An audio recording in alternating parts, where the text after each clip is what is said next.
Você já parou para pensar por que uma nação do tamanho de Sergipe, cercada por inimigos por todos os lados, nunca foi completamente destruída? Por que Israel, com apenas 75 anos como Estado moderno, conseguiu vencer 5 grandes guerras contra coalizões árabes que a superavam em número, território e recursos? Estamos falando de um país que possui apenas 22 mil quilômetros quadrados, menor que o estado de Alagoas, mas que desperta paixões, ódios e debates em todo o planeta. Uma nação que sobreviveu ao Holocausto, renasceu das cinzas em 1948 e desde então vem desafiando todas as lógicas militares, políticas e até matemáticas. Enquanto impérios gigantescos como o romano, o otomano e o soviético desapareceram da história, Israel permanece firme. Enquanto civilizações milenares como os filisteus, cananeus e jebuseus foram completamente extintas, o povo judeu continua existindo. A resposta para esse mistério vai muito além da geopolítica, da estratégia militar ou dos acordos diplomáticos. Ela está enterrada nas páginas da história antiga, selada em uma promessa que foi feita há quase 4.000 anos e que continua determinando o destino das nações até hoje.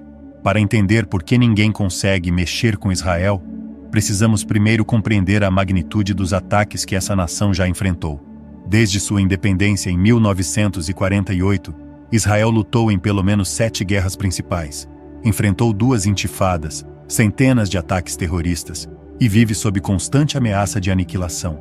Em 1948, no mesmo dia em que declarou sua independência, Israel foi atacado simultaneamente por 5 nações árabes: Egito, Jordânia, Síria, Líbano e Iraque. O secretário-geral da Liga Árabe declarou publicamente que seria uma guerra de extermínio e massacre. Os países árabes possuíam 40 milhões de habitantes, enquanto Israel tinha apenas 650 mil. A lógica militar dizia que Israel não duraria uma semana. Em 1967, durante a Guerra dos 6 Dias, Israel enfrentou uma coalizão ainda maior. O Egito havia mobilizado 100 mil soldados no Sinai. A Síria posicionou forças nas colinas de Golã, e a Jordânia entrou no conflito. Em apenas 6 dias, Israel não só sobreviveu como conquistou a Cisjordânia, Gaza, Sinai e as colinas de Golã, triplicando seu território. A Guerra do Yom Kippur, em 1973, foi talvez o teste mais difícil. Egito e Síria atacaram durante o feriado judaico mais sagrado, quando a maioria dos soldados israelenses estava em suas casas. Nos primeiros dias, Israel estava literalmente à beira da destruição. Golda Meir, primeira-ministra na época, chegou a considerar usar armas nucleares como o último recurso. Mas algo extraordinário sempre acontecia. Generais inimigos cometiam erros inexplicáveis, equipamentos militares falhavam em momentos cruciais, e Israel conseguia vitórias que desafiavam todas as análises estratégicas. O próprio general Moshe Dayan, herói da Guerra dos 6 Dias, admitiu: "Não fomos nós que vencemos essas guerras." Hoje, Israel enfrenta ameaças do Irã, Hezbollah, Hamas e outros grupos que possuem mísseis capazes de atingir qualquer ponto do país. Mesmo assim, continua prosperando. Tornou-se uma potência tecnológica mundial, líder em inovação, com uma economia mais forte que muitos países europeus. A pergunta permanece: como uma nação tão pequena e cercada consegue não apenas sobreviver, mas prosperar contra todas as probabilidades? A resposta para o mistério de Israel não começou em 1948, nem nas guerras modernas, nem nas negociações diplomáticas atuais. Ela começou aproximadamente 4.000 anos atrás, quando um homem chamado Abrão vivia na cidade de Ur, na antiga Mesopotâmia, atual Iraque. Ur dos caldeus era uma das civilizações mais avançadas da época, com templos imponentes, sistema de escrita e tecnologia impressionante para os padrões antigos. Abraão vivia uma vida comum, cercado por uma cultura politeísta que adorava deuses feitos de pedra, barro e ouro. Mas algo extraordinário aconteceu que mudaria para sempre o curso da história humana. Uma voz ecoou no coração de Abraão, não dos templos pagãos, nem dos sacerdotes da época, mas do próprio Criador dos céus e da terra. E essa voz disse: "Sai da tua terra, do meio dos teus parentes e da casa de teu pai, e vai para a terra que eu te mostrarei. Farei de ti uma grande nação, te abençoarei, engrandecerei o teu nome, e tu serás uma bênção." Mas foi o versículo seguinte que selou o destino de todas as nações da terra. Abençoarei os que te abençoarem e amaldiçoarei os que te amaldiçoarem. Em ti serão benditas todas as famílias da terra. Gênesis 12, 1-3. Essa não foi apenas uma promessa pessoal a Abraão. Deus estava estabelecendo uma aliança que afetaria todas as gerações futuras. Ele estava dizendo, em outras palavras, a partir de agora, quem tocar nesse homem e em seus descendentes está tocando na menina dos meus olhos. Mais tarde, Deus reafirmou essa promessa de forma ainda mais específica. Toda esta terra que vês, eu te darei a ti e à tua descendência para sempre. Gênesis 13:15. Perceba que Deus não disse por um tempo, por alguns séculos, ou até vocês desobedecerem. Ele disse para sempre, uma palavra que não tem data de validade. O que torna essa aliança ainda mais extraordinária é que ela foi incondicional. Em uma visão poderosa registrada em Gênesis 15, Deus pediu que Abraão preparasse um sacrifício, animais partidos ao meio, segundo os costumes antigos para selar alianças. Normalmente, ambas as partes passariam entre os pedaços, assumindo responsabilidades mútuas, mas algo surpreendente aconteceu. Abraão viu apenas uma fornalha fumegante e uma tocha de fogo passando sozinhas entre os pedaços. Deus estava dizendo: este compromisso não depende de você, Abraão. Depende exclusivamente de mim. Eu sou o único responsável por manter essa aliança. Isso significa que, espiritualmente falando, aquela terra e aquele povo receberam uma marca divina que transcende governos, impérios e gerações. É uma assinatura de Deus cravada na história, e nenhuma força humana pode apagá-la. Desde que Deus fez essa aliança com Abraão, Israel se tornou o alvo de perseguições que atravessam milênios. Mas há um padrão impressionante que se repete ao longo da história. Todos os impérios que tentaram destruir esse povo acabaram sendo destruídos, enquanto Israel permanece. O primeiro grande teste da promessa divina aconteceu no Egito. Os descendentes de Abraão se tornaram escravos durante 400 anos sob os faraós. O Egito era a superpotência da época, com exércitos poderosos e riquezas inimagináveis. Mas quando tentaram impedir a saída dos hebreus, 10 pragas devastaram a nação. O próprio exército do faraó, considerado invencível, foi engolido pelo Mar Vermelho. O Egito nunca mais recuperou sua glória antiga. Hoje é uma sombra do que foi, enquanto os descendentes daqueles escravos hebreus possuem uma das economias mais dinâmicas do Oriente Médio. O que era para ser o fim de Israel se tornou o início de sua libertação. Os assírios eram conhecidos por sua crueldade militar sem precedentes. Eles conquistaram o reino do norte de Israel em 722 a.C., espalhando as 10 tribos pelos 4 cantos do império. Pareciam invencíveis. Mas quando o rei assírio Senaqueribe cercou Jerusalém com 185.000 soldados, algo sobrenatural aconteceu. Em uma única noite, o anjo do Senhor matou todo o exército assírio. Senaqueribe fugiu para casa, onde foi assassinado por seus próprios filhos. O império assírio, que aterrorizava o mundo conhecido, desapareceu completamente da história. Hoje, não existe nem mesmo uma nação chamada Assíria, mas Jerusalém ainda está lá. Nabucodonosor e os babilônios levaram os judeus cativos e destruíram o primeiro templo em 586 a.C. Pareciam ter triunfado definitivamente. Mas 70 anos depois, exatamente como os profetas haviam predito, o Império Babilônico caiu diante dos medos e persas. Ciro, rei da Pérsia, não só libertou os judeus como financiou a reconstrução do templo em Jerusalém.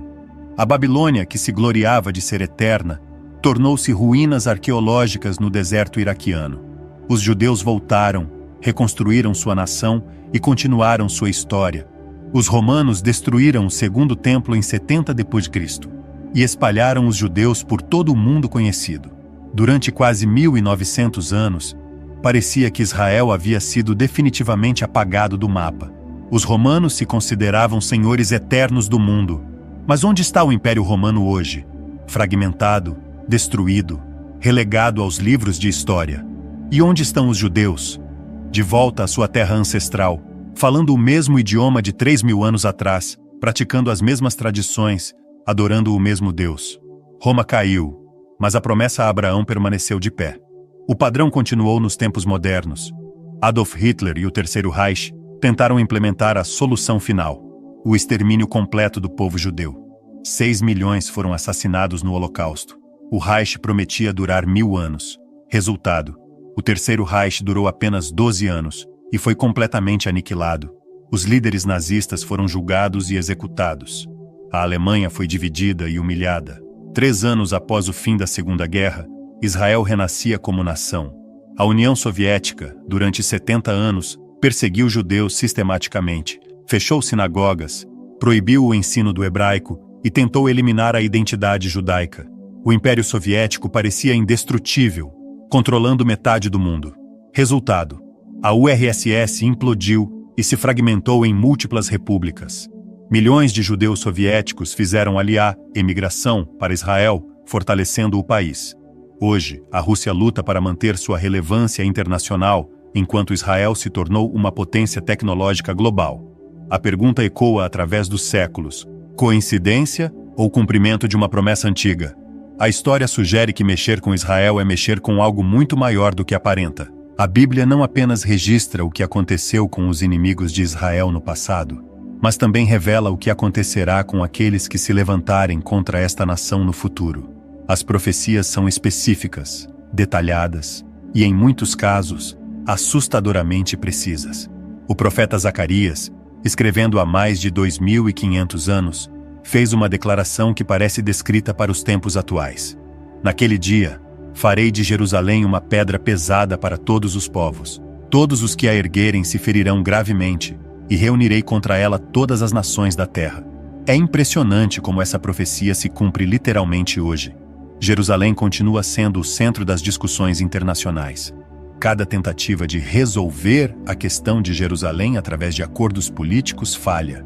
Líderes mundiais que tentam pressionar Israel sobre Jerusalém frequentemente enfrentam crises em seus próprios países. A profecia diz que as nações se ferirão gravemente ao tentar mover essa pedra pesada. Não é um aviso simbólico, é uma advertência literal sobre as consequências de mexer com a cidade que Deus escolheu para colocar seu nome. O profeta Joel descreve um cenário específico de julgamento divino.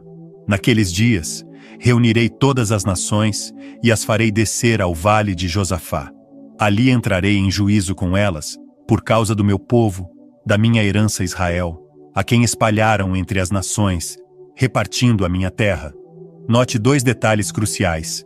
Primeiro, Deus se refere a Israel como meu povo e minha herança, mostrando que a relação continua íntima e pessoal. Segundo, ele especificamente menciona o julgamento sobre aqueles que repartiram a terra de Israel. Isso inclui não apenas ataques militares, mas também tentativas diplomáticas de dividir a terra através de acordos de paz que contradigam a promessa original.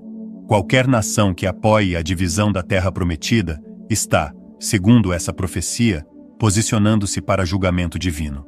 Ezequiel descreve uma guerra futura, onde nações do extremo norte e outras regiões se unirão para atacar Israel. Acontecerá naquele dia, no dia em que Gog vier contra a terra de Israel, diz o Senhor Deus, que a minha indignação subirá à minha face. A profecia detalha como Deus mesmo entrará na batalha. Chamarei contra ele a espada em todos os meus montes, diz o Senhor Deus. A espada de cada um se voltará contra o seu irmão. Deus não apenas defenderá Israel, ele fará com que os próprios inimigos se destruam entre si. É notável como essa profecia descreve confusão, terror e autodestruição entre os atacantes. Exatamente o que tem acontecido historicamente com os inimigos de Israel. O livro do Apocalipse descreve o clímax de todos os conflitos envolvendo Israel. Vi o céu aberto, e eis um cavalo branco. O que estava montado nele chama-se Fiel e Verdadeiro, e julga e peleja com justiça. A profecia continua. Da sua boca saía uma espada afiada, para ferir com ela as nações. E ele as regerá com vara de ferro, e pisará o lagar do vinho do furor e da ira do Deus Todo-Poderoso. Esta é a descrição da segunda vinda de Cristo, quando ele retornará especificamente para defender Israel e julgar as nações que se levantaram contra o povo da aliança. O texto é explícito. Não será uma vitória política ou militar humana, mas uma intervenção divina direta e definitiva. A promessa, abençoarei os que te abençoarem e amaldiçoarei os que te amaldiçoarem, não é apenas história antiga. Ela continua se cumprindo de forma observável nos tempos modernos. Vamos analisar casos específicos de nações que escolheram lados diferentes nessa equação. O Iraque de Saddam Hussein é um exemplo marcante. Saddam atacou Israel com mísseis Scud durante a Guerra do Golfo em 1991. Apesar de Israel não estar envolvido no conflito, ele constantemente ameaçava queimar metade de Israel e financiava grupos terroristas palestinos. Resultado: Saddam foi removido do poder, capturado em um buraco no chão como um rato, julgado e executado. O Iraque se fragmentou, enfrentou guerra civil, terrorismo e caos econômico. Hoje, décadas depois, ainda luta para se reconstruir. A Líbia de Muammar Gaddafi seguiu padrão similar. Gaddafi financiava grupos terroristas anti-Israel, desenvolvia armas químicas e constantemente ameaçava o Estado judeu. Morreu de forma violenta durante a Primavera Árabe, e a Líbia se tornou um Estado falido. O Irã atual representa o caso mais óbvio. Desde 1979, o regime islâmico dedica recursos massivos para destruir Israel, financiando o Hezbollah, Hamas e outros grupos terroristas. Apesar de ter 80 milhões de habitantes e vastas reservas de petróleo, o Irã enfrenta sanções devastadoras, inflação descontrolada, protestos internos constantes e isolamento internacional crescente. Enquanto isso, Israel, supostamente condenado à destruição, prospera economicamente, lidera em inovação tecnológica e fortalece alianças internacionais. Os Estados Unidos representam o exemplo mais claro de uma nação abençoada por apoiar Israel. Desde que Harry Truman reconheceu Israel em 1948, apenas 11 minutos após a declaração de independência, a América se tornou a maior superpotência da história.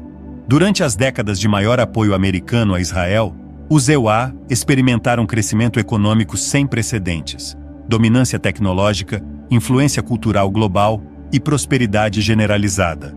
Não é coincidência que os períodos de maior apoio a Israel coincidem com os momentos de maior prosperidade americana. A Guatemala também oferece um exemplo interessante. Em 1947, foi um dos primeiros países a votar pela criação do Estado de Israel na ONU. Desde então, mantém relações especiais com Israel, incluindo cooperação agrícola e tecnológica que transformou sua economia. A República Tcheca, que ajudou Israel com armas durante a Guerra da Independência de 1948, experimentou transição pacífica do comunismo e integração bem-sucedida à União Europeia. É importante notar que esses países não são abençoados porque são perfeitos, mas porque escolheram estar do lado certo desta equação específica. A promessa abraâmica continua operando, independentemente de outros fatores políticos ou econômicos. Para compreender completamente por que ninguém pode mexer com Israel, precisamos entender que os conflitos envolvendo esta nação não são apenas geopolíticos. Eles possuem uma dimensão espiritual profunda que a maioria dos analistas ignora. A Bíblia revela que existe uma guerra invisível acontecendo paralela aos conflitos visíveis. Quando nações se levantam contra Israel, não estão apenas disputando território ou recursos, estão, conscientemente ou não, participando de uma batalha espiritual milenar entre as forças que reconhecem a soberania de Deus e aquelas que a rejeitam. Israel funciona como o relógio profético de Deus na Terra. Os eventos que acontecem lá não são aleatórios. Eles sinalizam o cumprimento de profecias antigas e o andamento do plano divino para a humanidade. Por isso, as potências espirituais das trevas têm interesse especial em destruir ou neutralizar Israel. Jerusalém, em particular, ocupa posição única nas profecias bíblicas. É a cidade onde Deus escolheu colocar seu nome, onde o Messias será coroado rei, e de onde sairá a lei para todas as nações durante o reino milenar. Controlar ou destruir Jerusalém representa, no plano espiritual, uma tentativa de frustrar os propósitos eternos de Deus. Isso explica por que Jerusalém desperta paixões desproporcionais ao seu tamanho. Uma cidade de 800 mil habitantes não deveria dominar as manchetes internacionais, mas domina porque sua importância transcende o físico. Por isso, líderes e nações que se opõem a Israel frequentemente tomam decisões irracionais que prejudicam seus próprios interesses. Eles estão sendo influenciados por forças espirituais que os cegam para as consequências óbvias de suas ações. Compreender essa dimensão espiritual é fundamental para entender por que Israel continua sobrevivendo contra todas as probabilidades e por que seus inimigos continuam falhando de formas inexplicáveis. As lições da história são claras. e as implicações para líderes e nações contemporâneas são profundas. A promessa feita a Abraão há 4.000 anos continua operando hoje, e nenhum governo pode ignorar suas consequências impunemente. Para líderes mundiais atuais, a questão de Israel não deveria ser tratada apenas como mais um problema diplomático. É uma questão que carrega peso espiritual e histórico únicos. Presidentes, primeiros ministros e reis que tomam decisões sobre Israel estão, sabendo ou não sabendo, posicionando suas nações para bênção ou maldição. A história mostra que nações que consistentemente apoiam Israel tendem a prosperar, enquanto aquelas que se opõem enfrentam declínio.